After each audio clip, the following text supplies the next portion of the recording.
Hey, I checked something major off my bucket list, and I literally don't know how I'm gonna go back to regular life without this fantastic tan. I was getting messages like I could never do what you're doing. I could never do this alone. And let me tell you something. Yes, you can. And first, let me tell you what I was doing. So, I spent February on a solo trip in the land of untouched, pristine beaches 75 miles off the coast of Nicaragua. If you weren't watching my Instagram stories while I was away, buckle up. So I'm handed my boarding pass, which looks like a laminated bathroom pass from elementary school. And 30 minutes into the flight, we land in beautiful Bluefields, which is not where I wanted to go. So I'm like, oh my God, I've done it already. Turns out we were just scooping people up along the way like this was an Uber carpool instead of an airplane. So eventually we were on Corn Island, the right place. Within 20 minutes, I'm in a cab. There's a kid like on the dashboard and a whole entire fan like yay big attached to the rearview mirror.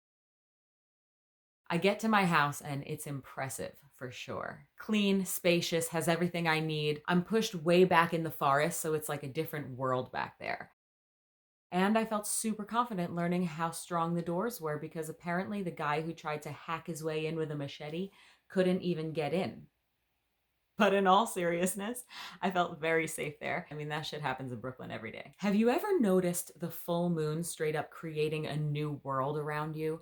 I never experienced the energy of the full moon quite like this until I was immersed in nature under it. Now, I had a solid plan for that night, and it looked a little something like this: skinny dipping in the ocean. But what I experienced was everything else. My bedroom had been overtaken by every creature that had decided to walk the earth at that moment. As I was killing two, three, four tarantulas, there were two more creeping in at the top of the house. And yes, I know we don't want to kill things just because they're ugly, but these things can kill you, and there were hundreds, maybe thousands of them out there, and it was them or me. They are surprisingly delicate. Full moon vibes also prompted someone to steal a very large animal and run across our yard with it. Oh, and I almost forgot I threw up all over that tree. Okay, more good things. I learned that you should definitely fry pineapple when given the chance. Put a little salt on it. I got 3 skirts for $1 each. The beach was a pool. I ate like 9 pizzas.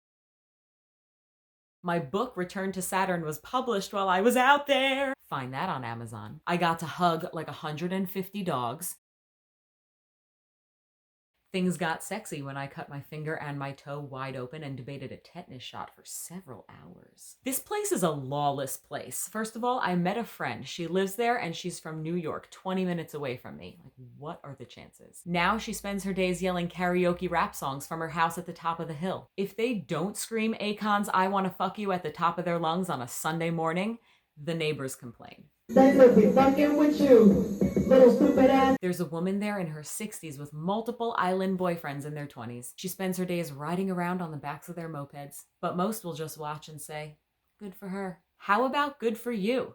Stop letting what scares you, whether it's tarantulas, public vomiting, people's judgments, or men in their 20s, keep you from being free. All that woman did, all my friend did, was say fuck it and not worry about what society said. And that's the kind of people that I fuck with. You may feel like you could never move past the fear within you, whether it comes from solo travel or anything else that requires you to step outside your comfort zone or society's standards. Some people think it's this huge secret that takes years of internal struggle to get over your fears, that they have to sell their souls or whatever. Once you learn how to crush it, you'll literally look at what you're afraid of now and go, huh? What was I so afraid of? That literally makes no sense. And this is coming from a girl who used to hyperventilate and smoke a joint before she went into the grocery store alone. All you have to do is decide. And once you recognize why the fear is there and realize that only you are holding yourself back, the healing can finally begin. You realize how easy and freeing it can be just to let the fear go, just to choose to let it go, so you can make clear decisions, because a jumbled mind with no structure can only make jumbled, non-structured decisions. So how are you going to get there? How are you going to move from point A to point C? What is point B? How do you move past fear and into fuck it? You crush the foundation, which then crumbles the infrastructure. You crush the base of all of your problems. And you can start here with me, because having someone lead you through this with the right tools will put you on the right track instead of constantly spinning your wheels. And that is what a breakthrough session with me will do for you.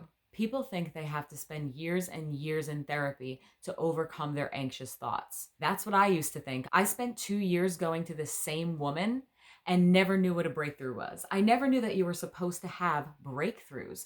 What are these breakthroughs you speak of?